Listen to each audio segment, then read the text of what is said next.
This podcast is brought to you by VinZero. VinZero pioneers solutions and services to the AEC and manufacturing industries to support net zero targets. Visit vinzero.com to learn more about how organisations design, build and solve through digitalisation.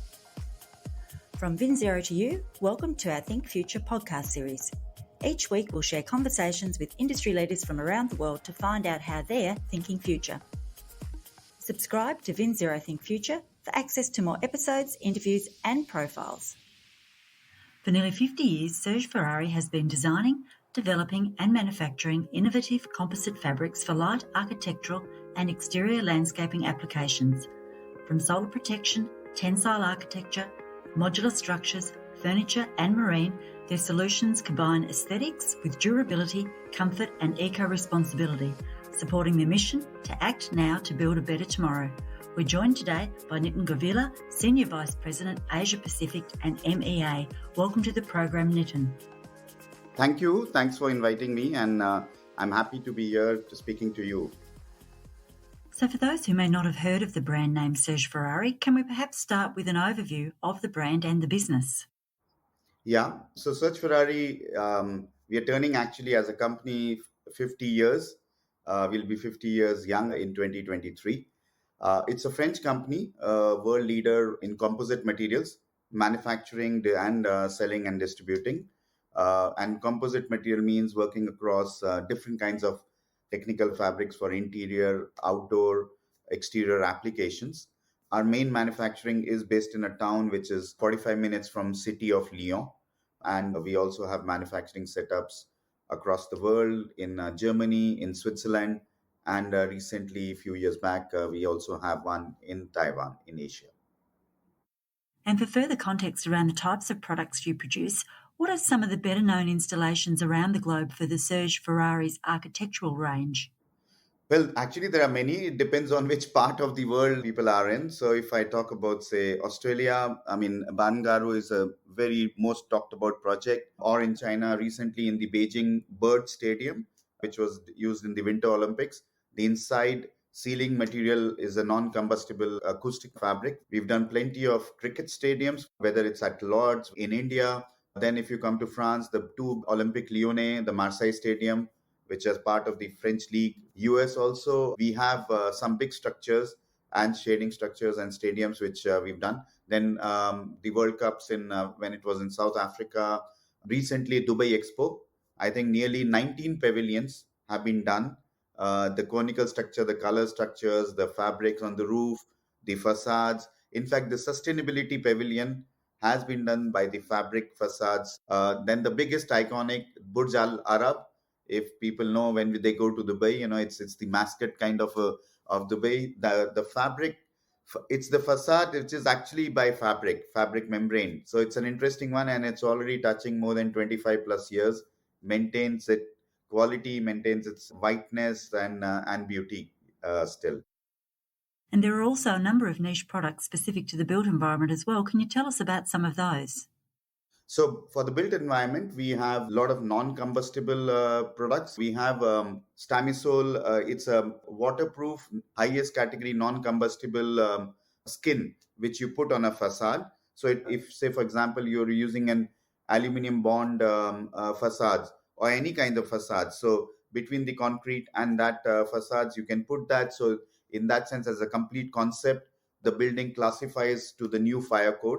So it's totally non-combustible. We have the non-combustible fabrics for interior applications, which we've used, as I mentioned, in some of the stadiums for ceiling applications. Also, some of the showrooms in very high-end luxury product showroom in Singapore. If I talk about niche, then we have acoustics product, which are either for interior applications where you can use for ceiling, blinds, baffles, different kinds of applications, print on it also, and for covered exterior. So if you're using a stadium roof, then you can put it inside that, or an amphitheater or those kinds of structures. You can use the second skin inside with the acoustics material. Then facades, fabric facades, which for us, it's a regular thing, but it's still a niche in the market, because when we talk about it, people are surprised that, okay, there could be fabric facades which could be used as second skins. And we've used that over big structures, small structures. It really brings the element of aesthetics, thermal comfort, glare control, can manage your air conditioning or heating loads within the building. And then we have the membranes, which are made of glass fibers because of specific norms. And recently, just 1 year back, we launched a fabric which is a polyalate yarn, which is transparent roof material, waterproof, quite flexible, and it can really give you the kind of comfort and structure strength which you're looking for in even transparent structures. And you're investing also in R&D as part of your long-term vision when it comes to the production processes. You mentioned Polyloop in a recent conversation. Polyloop is an operation where, or a concept where you can convert the products to create good quality fibers or yarns, which then you can reuse back to make your product. So Polyloop is a process to recycle or to transform it. This is becoming a big thing because in recycling there are many companies involved. Now, can you use those yarns or those material to create fabric? So that's also part of our long-term vision and part of the investment which we do in R&D to keep on looking at new technologies, new directions. And Serge Ferrari's mission, Act Now to Build a Better Tomorrow, demonstrates a sustainability focus. What can you tell us about that? Well, as the statement says, doing it now, because the product development has a certain cycle, which could be based on the yarns, the way we develop the product, the kind of raw material we use to develop the product, then we will not be able to be ready for tomorrow. So any product cycle in our business takes a bit of time. It does not happen. I decide today and next quarter I'll have it. In that sense, it really fits into our way. And then when we look forward how things are moving sustainability wise, expectations of the green building concept or the green vision of each country, we have to do things now, start now, so that we are ready to help those countries or those departments or those governments and customers to align with the overall objective. So, 3 pillars support your mission. What are they and how do they provide direction to the business? So, 3 pillars. One is acting now. So, obviously, take actions towards a certain direction. Then the second part is related to building better. So, now we can support the industry that they can do better structures, long lasting structures. Third is obviously building with less. Sometimes what we don't realize is one part is the product, but then the way you construct and what you use, that also has a very big long term impact, not only on the people who are working but also on the people who would be residents or use the facility, and overall in that community where do you create that structures. So basically using those perspectives, these are the main 3 pillars. We've added another fourth one for us. Basically that's more, I would say, an internal one, but it will help us to service everyone much better, is the digitalization concept, where we are trying to improve our internal processes, that we are able to then respond to the market needs and the market expectations and to the customer needs accordingly and much faster and efficient way. Expectations and to the customer needs accordingly and much faster and efficient way. And so, talking about your products, what makes your composite materials able to blend with the environment so well? Many things. I think first it starts with the raw material. So in terms of what kind of raw material we use, what formulations do we use, then where do we source it from? So all those elements now we take a lot of care and consideration, because that's very important for us. Then at the same time, when we design those products, what norms and what needs are they fulfilling? Do we have recycled content? What processes are we doing? How we are taking care of the exhaust gases or any effluents which are coming? How do we retrim, use it again? Then the kind of colors or the products we make, where if people are thinking of that, when we talk to architects, they can see that okay, it blends into the environment, blends into the nature, blends into the specific needs people are looking for. So one example, as I mentioned earlier, was about facades. The other could be membranes, the shade sails, even furniture fabrics for outdoor living.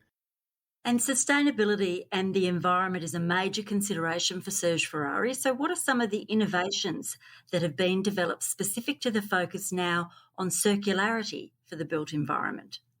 That's a good question. Earlier, until a few years back, we had manufacturing in Italy, where we used to get the fabrics and recycle it and convert it to yarns, which are then sold to another industry.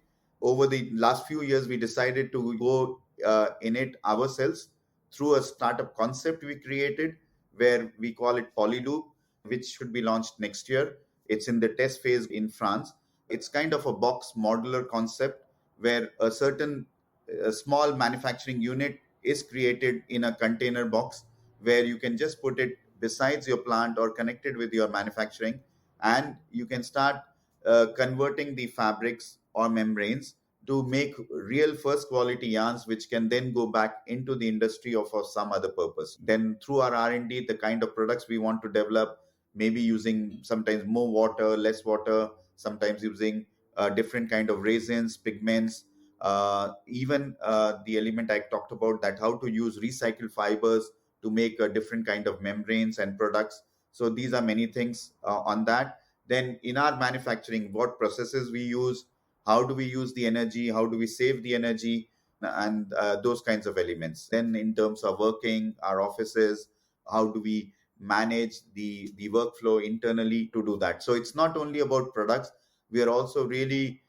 going deeper into the way, the processes, the workflow which we have in the company too. And can we talk a little about the impact of climate change on your product innovations? One example I can quote here is that the facade products, because lot of buildings earlier have been made of concrete and still are, and then sometimes they are of glass with their main facades. Obviously, it adds a good aesthetic value for the building, but at the same time, it's also increasing heating or cooling loads. So in that sense, having something which can ensure that the heat is stopped outside rather than coming inside, that's where our facade meshes become very relevant, because then you're able to block 80-85% of thermal heat outside. You also still feel totally connected to the environment, and you give a nice feeling to the building occupants. So this could be a new design, it's a second skin, or it could be even a renovation where you have an old building, old structure, old stadium, whatever, and you can renovate by creating a whole envelope, as we say, around it. Then the other parts is also the fabric structures or big structures like stadiums, airports.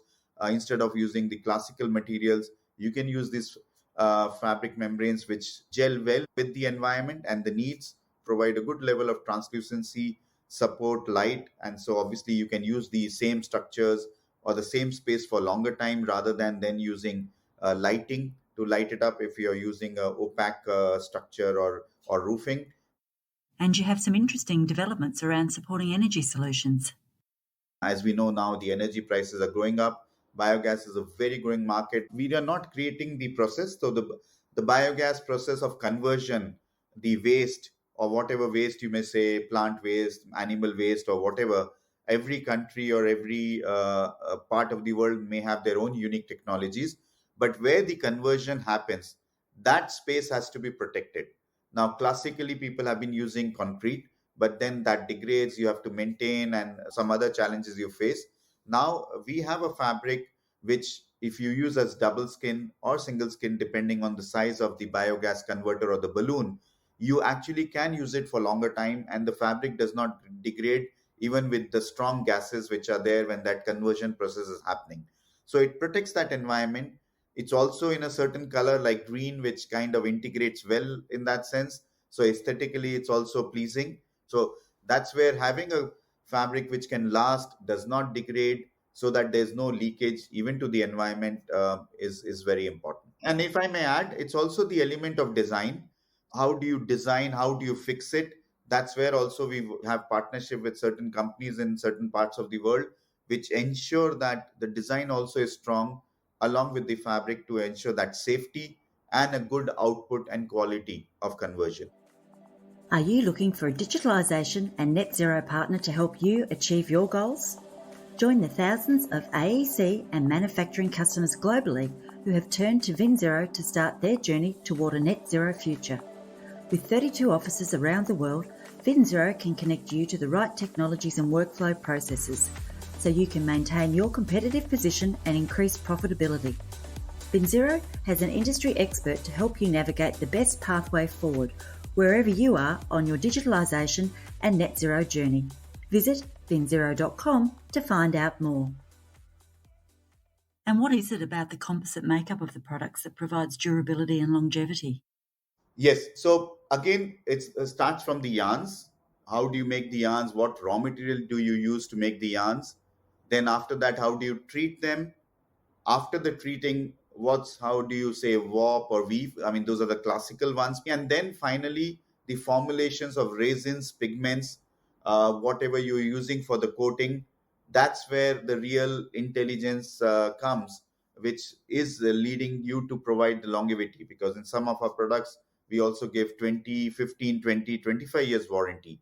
Means the life of the structure could be much longer, or the structure may last much longer. But as a company on the fabric, we are giving that warranty.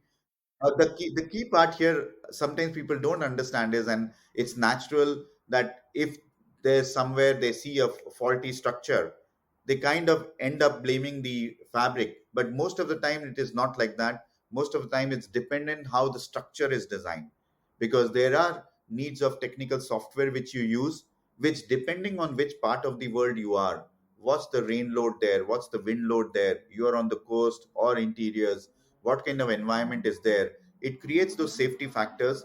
Those safety factors can then be used to define the kind of steel you have to use, the kind of fabric you have to use, heavier or light one, higher tensile strength or lower one.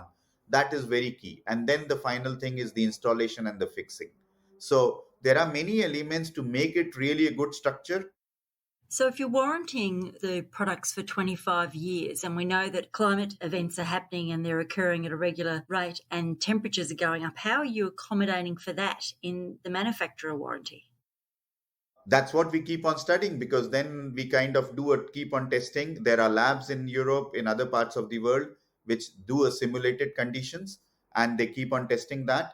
And the software itself, they are available in the market, but there are only few, the real good ones, where you need to be trained. In fact, people have to do a 2-year course or a 3-year engineering course or a master's course to be able to understand this engineering. And there, then it's also the element of what safety factors you want to put. So generally, it will be a different wind load, it will be a different element of temperature variations. So those factors are generally in the software, but you can also feed it in, get more data from the outside, feed that data into in, and the software itself gives you the putting a safety multiple of 2, 3, 4, 5, giving the kind of structure it should be, kind of steel you have to use, kind of the fabric you have to use. So it's a mix of everything. These environment elements are regularly updated. In fact, for facades, we have also developed our internal software where we've taken to 90 cities across the world. You can put the type of glass you're using as your facades, and then for fabric facades as a second skin, you put those factors.